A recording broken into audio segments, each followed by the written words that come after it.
Rally drivers hit maximum speeds as they hurtle through specially prepared stages. But trying to copy them on the open road could be disastrous. We look at what may lie around the bend in tonight's Police Camera Action. Between lanes 2 and 3. Excess 120 miles an hour. Yankee 6, keep coming, keep coming.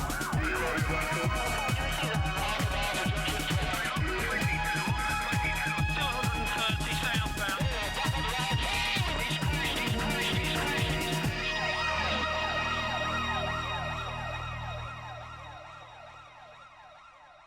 Good. Anticipate possible danger ahead.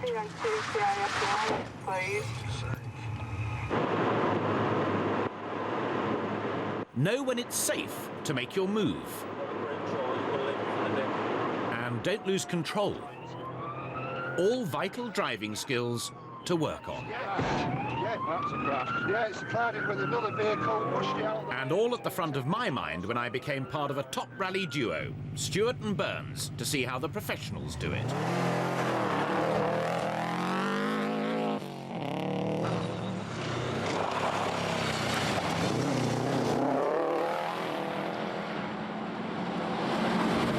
Britain's Richard Burns is one of the top rally drivers in the world, in complete command and control the whole time. Richard, what are you looking out for? I'm looking out for how bumpy it is, how much grip there is on the surface, anything that could cause me to lose control, how I can go as fast as possible. And I always know what's coming up, because not only obviously can I see what's coming up, but also we have a crew going in front of us to give us any warning of any changes. But many drivers aren't in any kind of control at all. They drive far too fast, and they've no idea what might lurk around the bend. Incredibly, some impatient drivers think nothing of overtaking cars and speeding round a blind bend on the wrong side of the road. He's got no idea what's coming. Neither has the driver of this red XR2. But it's not a blind bend that's causing a problem. His windscreen is completely shattered, and he's struggling to see out. But it's not vandals that have caused the damage. He did it himself. Locked out and late for work, the driver decided his only option was to break into his own vehicle. So he smashed the windscreen. More foolish than bad, the officers slapped a £20 fine on him and sent the short-sighted driver to the windscreen workshop across the road. But speeding in appalling weather conditions can lead to far greater penalties. This driver's vision's blinded by heavy rain as he treats the A66 in Stockton like a racetrack. The speed limit's 50 miles an hour. His average speed is double that, 103 miles an hour, recorded on the bottom left of the screen. Madness like this normally leads to a driving ban. Already disqualified from driving, an offender in Cleveland knows he's in the wrong. I've made no attempt to stop this vehicle, but he is making off already. Speed is 60, half lane. When he spots a police car in his rearview mirror, instead of pulling over, he takes off at high speed. Left, left, left, Ernest Street. We now have a pursuit. Sirens wailing to alert other road users of this oncoming danger. Officers have their skills tested to the limit as they pursue the defiant driver through the narrow residential streets. Anorak, short dark hair. We've gone round the back streets, returning to Hart Lane. Mildred Street in the Hart Lane. Left, left, left. Continuing Hart Lane, speed 70, speed at 50. Most pursuits take place at night, where cars are stolen under cover of darkness. But this pursuit in broad daylight at 3 o'clock in the afternoon increases the risk of a potential disaster. There's extra traffic using the roads and vulnerable pedestrians to take into consideration. As he rounds the corner, there's a group of young mothers on the way to pick their children up from school. The offender struggles to control the vehicle as he wildly veers from one side of the road to the other, narrowly avoiding a head-on collision with an innocent motorist. Passing Tangerville Street to near side, approaching red traffic light, Murray Street Junction. No brake, no brakes on now. Through the red traffic light and left, left, left, Murray Street. Watching again in slow motion, you can see the target nearly hits a pedestrian who's innocently crossing the road. But undeterred, the offender relentlessly continues, barely able to control the car at speeds of over twice the legal limit. Approaching Hart Lane Junction now, stand by. Speed 70. Failing to make the bend, he smashes into a wall. He's crashed. As they try to make their getaway on foot, a quick-thinking ambulance man steps in, but fails to bring one of the offenders down. The driver was sentenced to 18 months in prison, plus an additional 12 months for a previous driving conviction. Like most car criminals, he lost control of the car going round the bend. But it's how you take the turns that makes a really good rally driver. Now it's my turn to be put to the test. There are 14 events in the World Rally Championship, each with its own particular challenges. From the icy roads of Sweden to the dusty tracks of Africa. Each require different skills as well from the drivers. Well, today we're on gravel, and I'm with champion driver Robbie here, and he's going to give me a few tips on how to do it. Steer in. That's it. See, when you felt the back end coming out, what you have to do is immediately correct.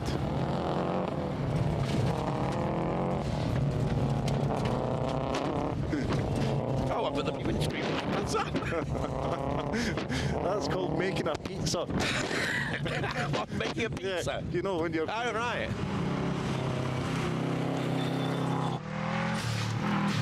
And quite tight in. Keep it tight, keep it tight.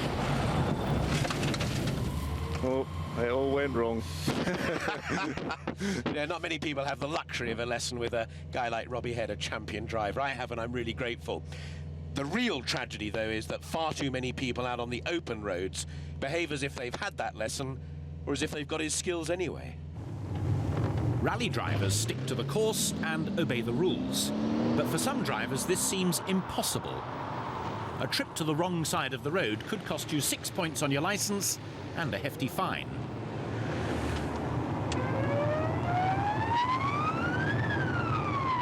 Professional driving is about calculated moves and cool thinking.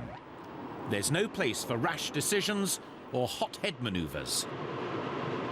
On the open road, drivers are racing to get everywhere, including this impatient motorist who pulls out in front of the silver Vauxhall.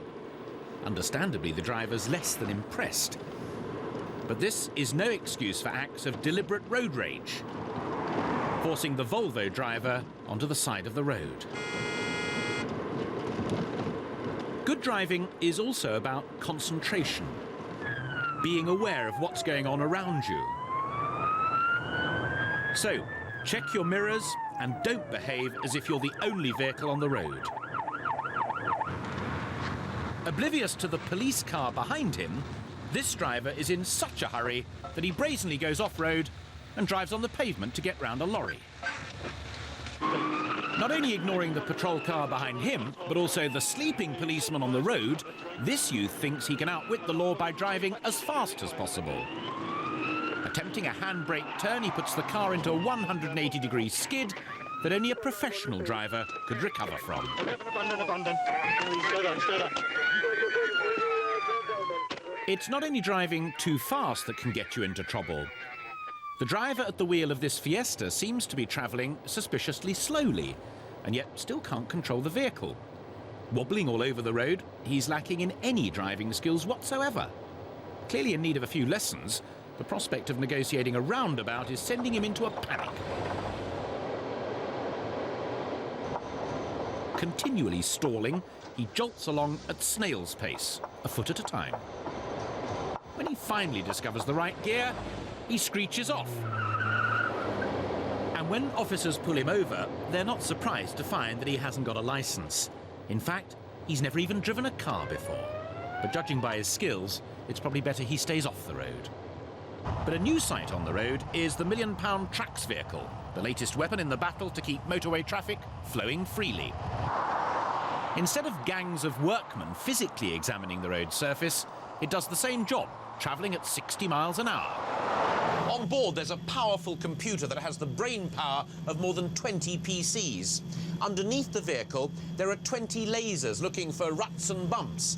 and there are 4 digital cameras taking constant snapshots of the carriageway surface. All of this technology means that the TRACS vehicle can inspect 25,000 miles of roadway every year, much quicker and much more cheaply. It also means that in future, when you see traffic cones, people should actually be repairing the road rather than just looking at it. And the fewer cones there are, the less confused we'll all be in the current maze of contraflows and roadworks on our motorways. Certainly this lorry driver would have benefited as he struggles to find his exit. Smashing into the cones, he sends them flying into the path of a police car travelling behind him. Police are so fed up with the number of people who think temporary speed restrictions at roadworks do not apply to them that they now install mobile speed cameras on most major roadworks. Of course, they undoubtedly do cause delays, and this can be frustrating. But this is no excuse for driving through them or trying to avoid them by illegally driving on the pavement.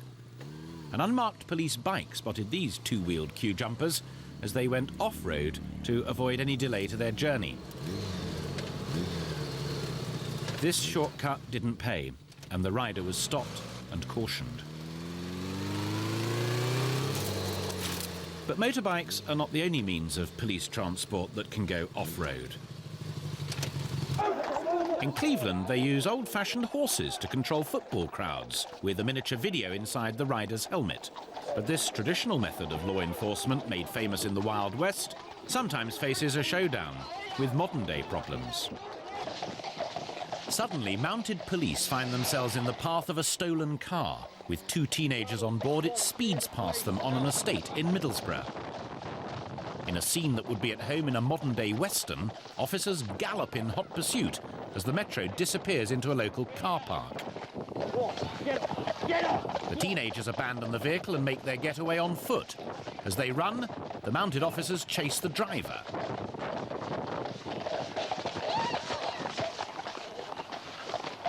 The boys are in hiding, and a posse of police officers search the area. Bizarrely, the driver is eventually found holed up in bed in a nearby house. He's escorted to the local jail and later sentenced to 8 months in a young offenders institution.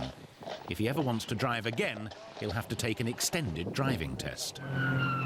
In part 2, why it's lights out for a teenage driver, a dangerous place to have lunch, and how a tractor had a run-in with the law.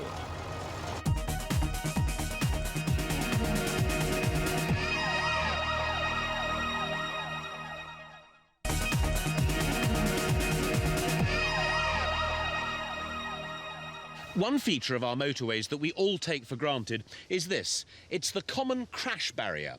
Each barrier is designed to stop a car from careering across into the next carriageway and from catapulting back into the traffic flow by absorbing the energy of the impact.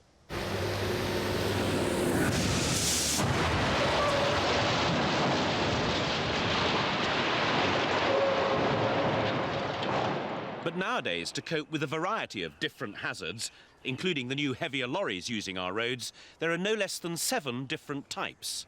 But whatever its design, whether it's boxed, wire, corrugated or concrete, each crash barrier has to be rigorously tested here at the Transport Research Laboratory. This concrete crash barrier has been hit hundreds of times in carefully controlled tests.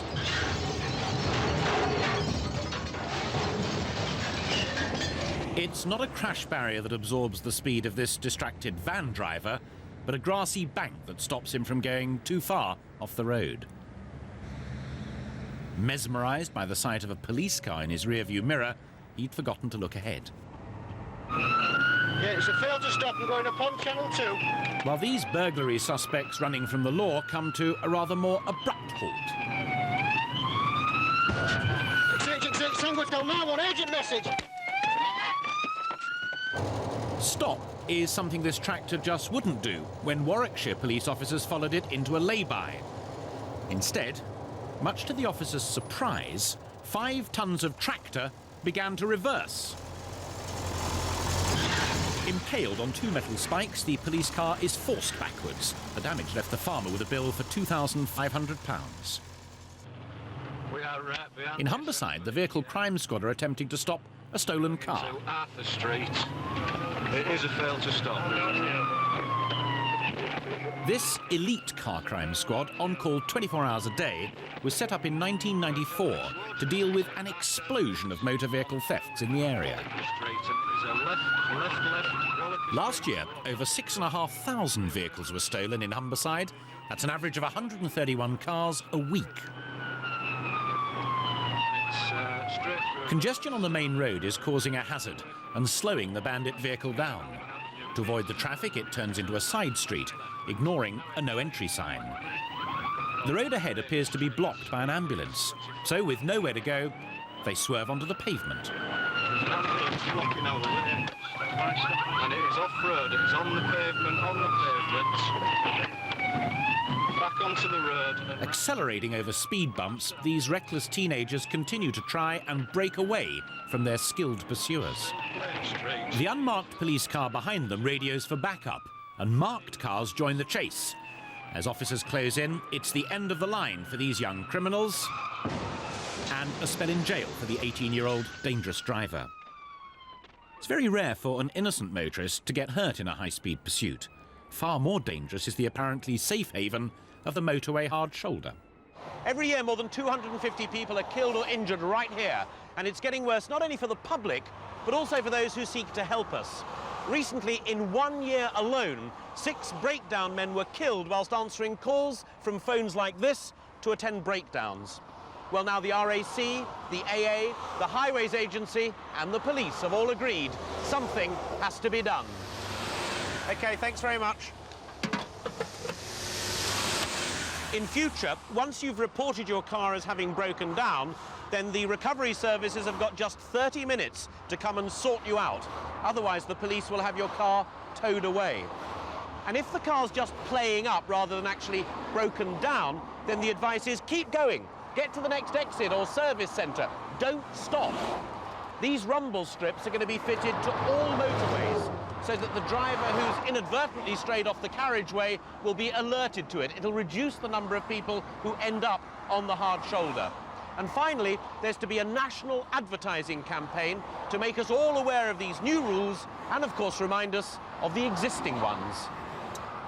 If you do have to stop, then you should park your vehicle as close to the left-hand side as possible, angling the front wheels towards the near side verge. Put on your hazard warning lights and get out using the near side doors. Always leave pets securely locked in the car. Remember to move as far away from the vehicle as possible. Don't copy these Dutch tourists and sit right next to the car as if you're out for a Sunday afternoon picnic. Call a professional breakdown service to help you. Don't ask your mates who reverse up the hard shoulder and then stand around arguing about what should be done. But it's not just foreign tourists who fail to see the dangers of standing at the side of the motorway. Astonished officers discover a workman's compressor with a punctured tyre abandoned on a slip road. As they approach, with lights flashing to warn other road users of the hazard, they're amazed to see that there's actually a person crouched down behind it. When the owner arrives with a new tyre, police politely advise him to carry out his repairs in a safer place. His son, however, seems mystified at their concern. Get off the bloody carriageway, you idiot.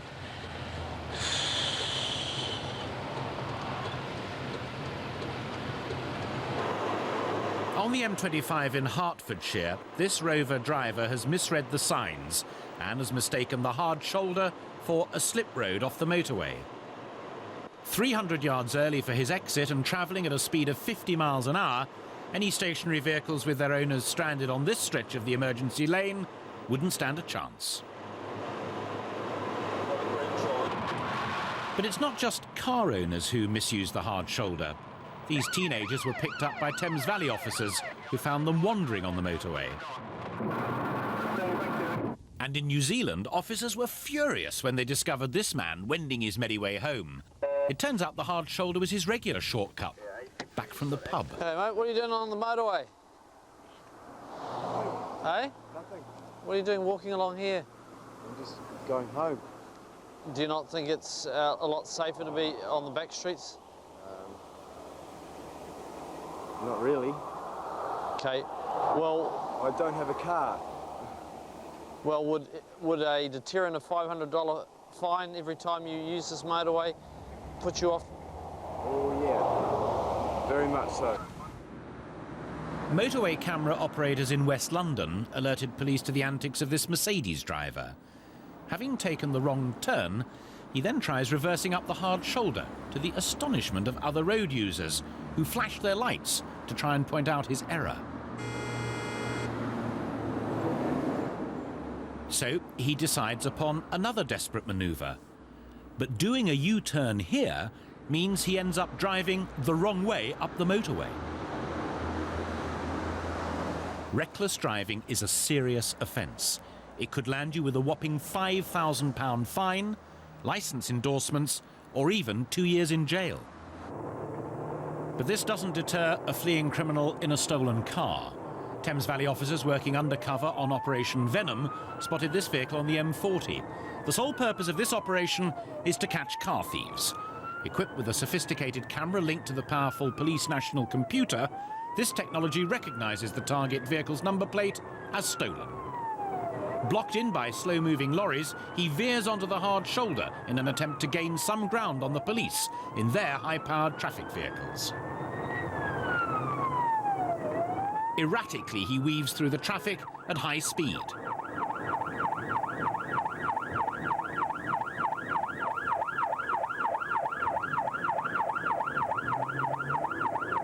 Suddenly, he decides to change his route in a desperate attempt to evade his pursuers and dashes across 3 lanes, leaving the motorway and joining the A40.